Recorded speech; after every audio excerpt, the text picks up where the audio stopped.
I think I've always been a storyteller.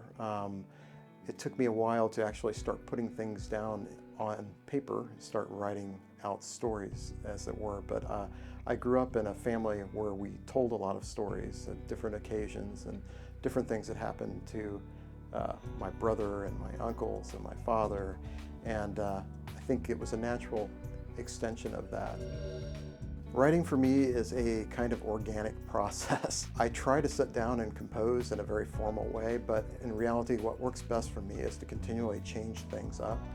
I do a lot of writing in journals. I do a lot of writing just in notebooks, sitting in my car at lunchtime, or in an airport lobby, or even in front of my computer at home. But really, for me, what works the best is to continually change up my methodology. It keeps me kind of creative and can break me out of a writer's block if I happen to have one.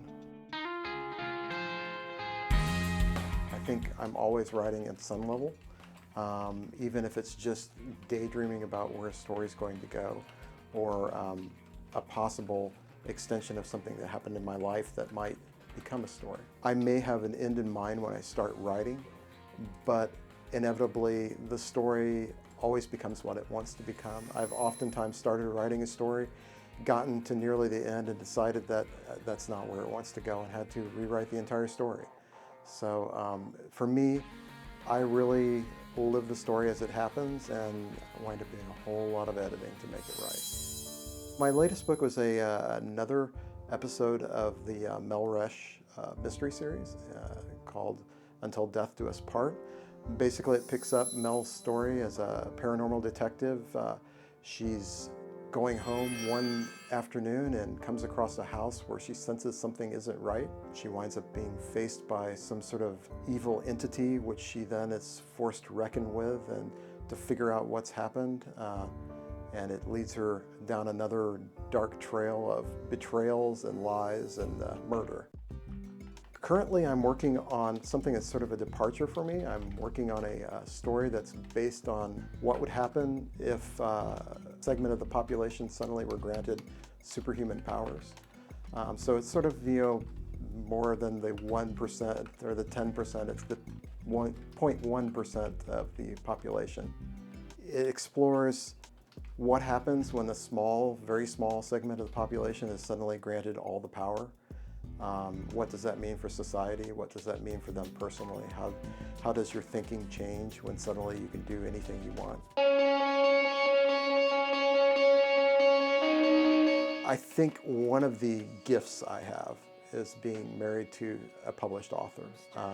Kelly is a really great writer, and she's a very different writer than I am. Really, her work ethic inspires me.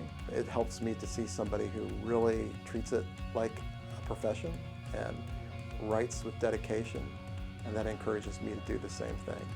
Plus, it's always great to have somebody to bounce ideas off of.